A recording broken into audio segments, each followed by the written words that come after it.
Welcome to Mea Shearim, one of the oldest Jewish neighborhoods in Jerusalem. Now, when you enter, signs like this ask you not to pass through in immodest dress. I'm dressed modestly, but you can already hear people shouting and booing and yelling. They don't like journalists here, they don't like the police here, and we're here because we want to monitor the whole coronavirus situation and the fact that most of the cases are coming from ultra-Orthodox neighborhoods like this one. Information is pasted on billboards because there's no television or radio in these communities. Many of the posters are in Yiddish, a language that was spoken in the 9th century in Central Europe. Most Israelis don't speak Yiddish. It's only the ultra-Orthodox communities who do. Now, some of these posters warn against the coronavirus and also encourage social distancing, but it's too little, too late. The latest data shows that the highest rates of infection are among the ultra-Orthodox. And they're still not taking heed. Superintendent Mickey Rosenfeld is the National Police spokesperson, and he's here to assess things. How exactly have the ultra-Orthodox been flouting the regulations?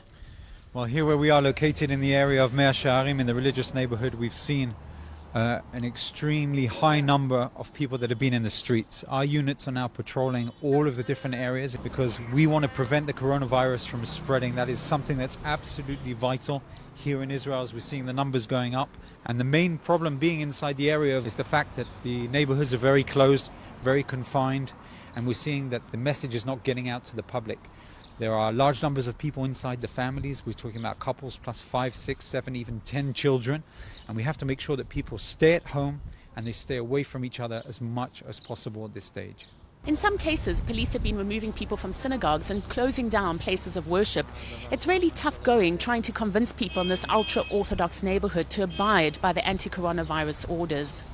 Mamash lo. Buses are allowed to travel with 25 people on board. A synagogue is an open place. They allowed only 10 people to pray there with 2 meters between each other. However, they are still closing it. Why?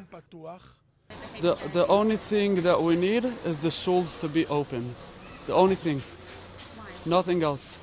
What people are shouting here is Nazi, Nazi. They call it the Israeli police who are really just enforced anti-coronavirus measures. Nazis are coming into their neighborhoods.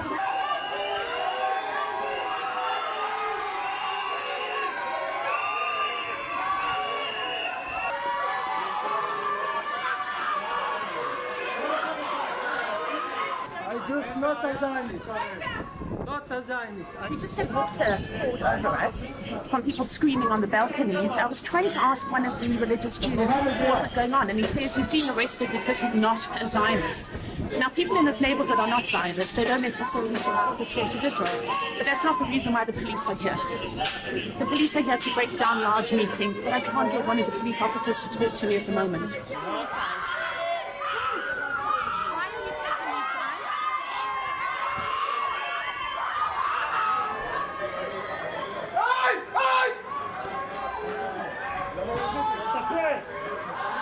For many religious Jews here, prayer is the answer to the coronavirus. But with big hospitals reporting that 40 to 60% of cases come from ultra-Orthodox neighborhoods, the police will continue to crack down.